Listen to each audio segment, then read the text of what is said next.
the DVD. So 90 some odd minutes, 80 some odd minutes, something around there. Yeah, so it's a full movie. What kind of continuity does this show? Does it match like the continuity of the TV series, or is it a completely different beast? It's a different beast. I mean, it's Constantine at its core, but the freedom that we have in animation, the tone, the sensibility is different than the broadcast show. And also the scale, that's why I love animation, because we can do so much.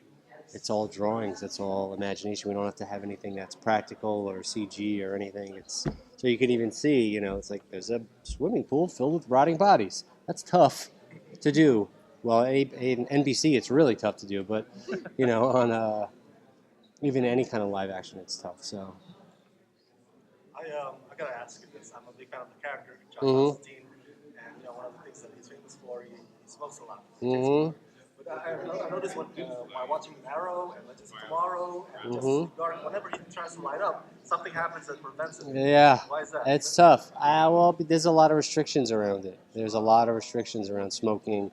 I mean, some broadcast standards and practices will have nobody ever allowed to smoke. Really? Yeah, so it's grandfathered in with the character, and he's a semi-self-destructive character, so it's kind of, we were able to thread the needle a little bit, but we tried. He smokes in the animation, but what we did a lot of is cutting around and seeing him put it out, or seeing him in the ashtray and things like that, because, I mean, first of all, kids probably shouldn't be watching this. It's pretty dark and messed up.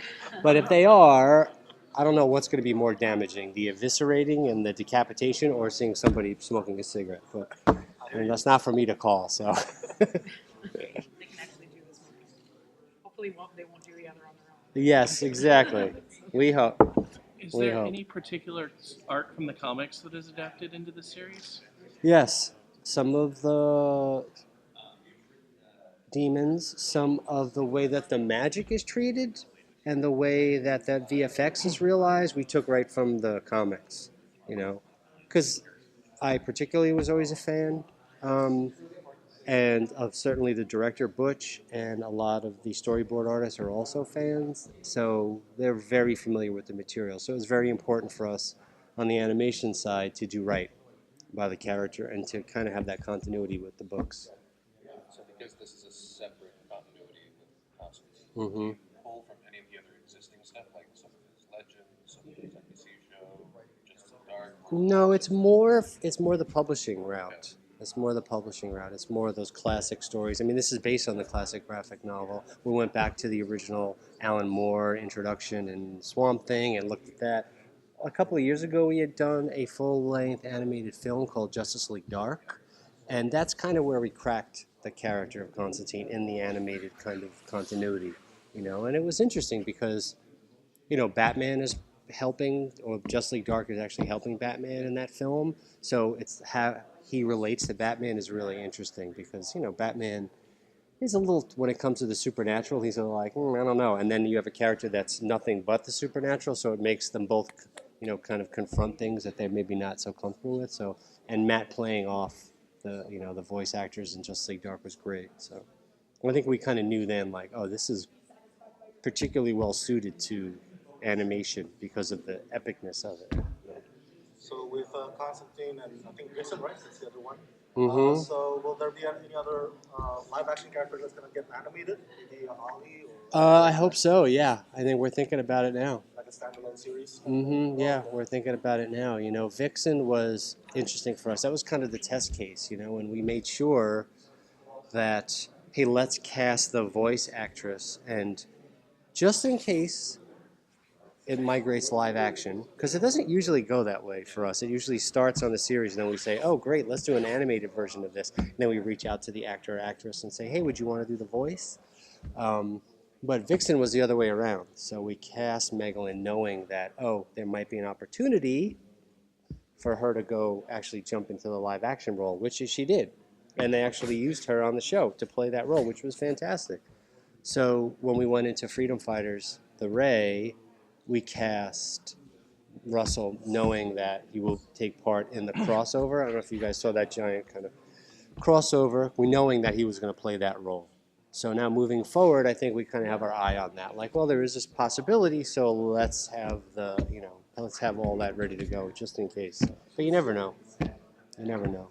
Was there any worry that fans of the live action series might be disappointed that there's a completely different Chaz in this version of the story? Yeah, we're always thinking about that, but it's, what can you do? Look, Matt does a great job, and it's not just because he's right over there, but there are times where there's an actor or actress that has played the character live action, and then we bring them into the booth to do VO, and it doesn't work. And it's unfortunate because you want it to work so bad. Because even in our minds, that's the character. That's the way the character looks. It's also the reason why we typically don't do likenesses. Like, our Constantine, the animated series, kind of looks like Matt. But it's not a caricature. For that reason, that you don't want to make that connection because for me, it's a little hard to have that suspension of disbelief a little bit. But there have been times where, we're in the booth and we're looking around at each other on the production side like, oof, this is going to be awkward when we say, well, thanks, but we're going another direction. Because for the actress and actress, they're like, what are you talking about? That's me. I'm the character. It's like, not this time, you're not. So luckily it worked out with Matt. And right away we knew, oh, it's great. Because the performance is different. It's bigger. It's got to be a little more lively because you don't have all of the subtleties of facial acting and the subtleties of live action acting with animated characters, So the voice work has to be even more in animation. Are there any limitations for the animated stuff? Like, I know none of the big three are allowed in like the Atlantiverse, but like, if you're like, can we play with Superman a little bit? Do you get pushback? Yeah, that's what we do with DC. We go back and forth all the time. We're like, we're going to put, Nightwing, and he's going to have roller skates and a whistle and a glow stick. And they're like, no, you're not. They're like, all right, how about this? But we work they're all good friends of mine. So we work very closely together. We have a lot of respect for each other. So it doesn't come up as often as you think because we kind of know all the ground rules now. We know where all this is heading. So we try to stay in the right lane and have it be additive. But Vixen was a good example because Sam Register, Jeff Johns, myself, a bunch of other people kind of sat together with Mark Guggenheim and Berlanti and thought well, if we were going to do this character, who could it be? And who haven't we seen before? Certainly a female, certainly a diverse character, certainly something that would be very difficult to do live action. And Vixen is that because, she can create these totems and all this other stuff. So again, very well suited for animation. So that was kind of the lane that we took there. But it was like a decision we all made together. Because there's some characters that you think well, it's not going to get us much to animate that character because it's like a person walking around in our world. I mean, it's fun, but it's not like Vixen, or something, or Plastic Man, so. Is there, I don't know if this was asked already, apologies if it was, but since the live action Constantine is moving towards incorporating Spectre and incorporating other elements, will this animated series have the opportunity to start incorporating? If we do more, I think we will lean into that part of the DCU. I think, what that will entail, I don't know yet, but I think yes. Because that's kind of part of Justice League Dark. There is, the way I think about it anyway, there is that part of the DCU that's the magic and supernatural part that's really interesting. Because also it crosses over into Vertigo a little bit. It gets a little, well, not anymore, but it used to. So that's interesting to me personally. So, yeah. Is there anything dropped in season 1 that might hint to what might happen in the future if you get more episodes? No, not really. Because, when we went into this, we weren't really thinking like that. And it's also, again, based on this source material. So, but all those characters, and I think we made sure to keep legacy Constantine villains, too. They're kind of always his antagonists, So, like Nergal, and he's been around. That's a continuity character, so he's been torturing Constantine for years, so. Are there any deep bench characters that you want to play with? Always. Yeah. I mean, personally, or? Yeah. Look, I love Dr. Fate. I'm a huge Dr. Fate fan in all the different incarnations, so we'll see, but I always have loved Dr. Fate. A lot of people say, oh, he's got a helmet, so it's hard for people to relate to the character, but, I don't think, Spider-Man, I don't think that's really true, so, I love Dr. Fate. And that kind of DCU, supernatural kind of thing, Spectre is great, Yeah, but I love Dr. Fate, so.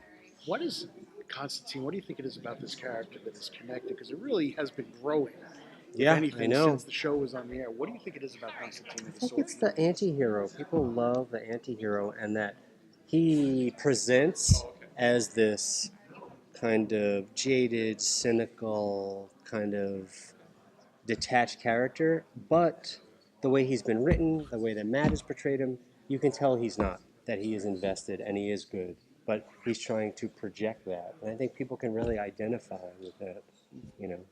At least that's my interpretation. What do I know? I'm not the writer. How has your approach to Constantine for animation been different than your approach to characters like him in comics? You know, it's not that different. You know, I've worked in comics, I've written books, I've done animation, I've done live action, and the form is different. You know what I mean? The structure is different. The way the thing is formatted is different. But at its root, story is story and character is character. So I can follow that character from the comics, and bring it into animation, and it really wasn't a challenge because once you lock into the character, once you understand the character, it doesn't matter whether you're doing it in animation or whether you're doing it in a comic. The way you tell the story may be different, but the heart and soul of the story is the same. For you, what's the strength of this character, of Constantine? The appeal of writing it, and also I'm curious about why you think it's connecting with people the way it does, this character. You know, I'll answer the second half first. Why is it connecting? Why does anything ever connect? Who knows? You know, I think it's I could give you a lot of reasons. It's like, well, why was Star Trek so popular, or why is Harry Potter so popular? Like, Harry Potter is a great series of books, but there are lots of other really interesting, young adult fantasy novels that never clicked in the same way. So I can't answer that question. But in terms of what appeals to me, I like characters where there's a push and pull, where there is a real split and a dichotomy. And Constantine is a very, very hard-edged guy. He's very cynical. He's very dark. He's very funny. But at the core of him, this is a guy who time and again is putting himself on the line, on the side of the light and on the side of the good. You know what I mean? So it's a great contrast between this guy who on one level is a total bastard, and on another level is, hidden away under the skin is this idealist in a lot of ways. I was saying on the panel that I'm a big Beatles fan, and I keep thinking about John Lennon, who, was this I'm like Constantine, this hard-edged kid from Liverpool, always getting into trouble, really cynical, really funny, really nasty. And yet he was the biggest idealist on 2 feet. And those two things pulling at him is what made him interesting. And that's what appeals to me about Constantine. Now, Matt has been with this character for a while now, in all versions. Yeah. So, in developing this installment of the series, there's conversations in the past. Like, okay, Constantine wouldn't do that, or he would do this, or maybe we should put that in there for him. I had no conversations with him. I just met Matt for the first time today. So, I'm a writer. I work in glorious isolation, and then I have a bunch of other people on the phone, producers and whatever, people from the network giving notes. So all the back and forth and the feedback is with them. And so I didn't have any interaction with Matt about this. And I have to say, on this project, I don't think there was one time anyone said, no, that's not Constantine, he wouldn't do that, change that, fix that, All the notes, what I loved about, and I said this on the panel too, but in this process, the note process sometimes can be the hardest part, because you get these notes and sometimes you don't necessarily agree with them, and you have to find a way to input them and still be true to your story that you're telling. All the notes I got on this project were fantastic. They were about, let's deepen the characters even more. Let's make the story much more important for Constantine, say, than it was. And the graphic novel was a fantastic story. It was a great foundation. But the stakes for Constantine personally were not that high in the graphic novel. In this story, as you'll see when it plays out, the stakes for him are really, really high. And without giving too much away, he pays quite a price at the end, So it's a great journey for him. And the notes were always to push me to do more in that direction, which is my favorite thing to do. So I had a blast with it. Did you get any inspiration from the Constantine TV series, or pick up on anything? Well, the real inspiration from the series is this guy, is Matt. Because I was saying as we were walking over here, I think there were two totally brilliant pieces of comic to film casting. One is Robert Downey Jr., and the other one is him. It's like perfect.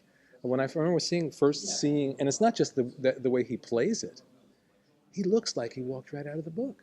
So he plays it perfectly, and he completely looks the part. You know, I know Robert Downey Jr. didn't really look like Tony Stark in the comics to me, but he played it so beautifully. He made that character his own.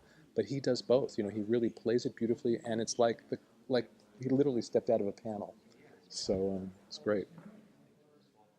We know that the series, the animated series, is separate from what we've seen of Constantine in the Right. action show and Arrow and Legends. Was there ever an attempt to kind of put them together, or was it the No, director felt bad? they might have talked about it, you know, at the network, but no one ever addressed that with me. It was just like, let's do a great story, and let's not worry about anything else. I don't think there's anything in the story, say, that could contradict what's going on, certainly in the Arrowverse, you know? So it might be all of a piece there. You do have a completely different chess, though, am I right? Than the live-action Yes, series, but yes. I don't know if the Constantine that's on Legends is the same Constantine that was on that live-action series on NBC. Yeah, you know? I don't know. You'd have to ask them. I wonder if Matt even knows at this point. You know, there's all these different incarnations of Constantine now. He was saying how interesting it is for him to play it because he's played it one way on the live action. He does the animation. Now he's doing it in the Arrowverse. And I want, you know, where did they cross over? They could do a crossover with 3 different Constantines in the crossover, you know? I love that. He probably would. So, for when you were writing this, it was like 5-minute episodes? Yeah, they're like 5 to 8 minutes each, I think. How did you handle that as a writer? Were you like, this is a solid act break, or? Well, here, the great thing was that we knew that's what they were going to do with it down the line, but I was told to just write it as a feature.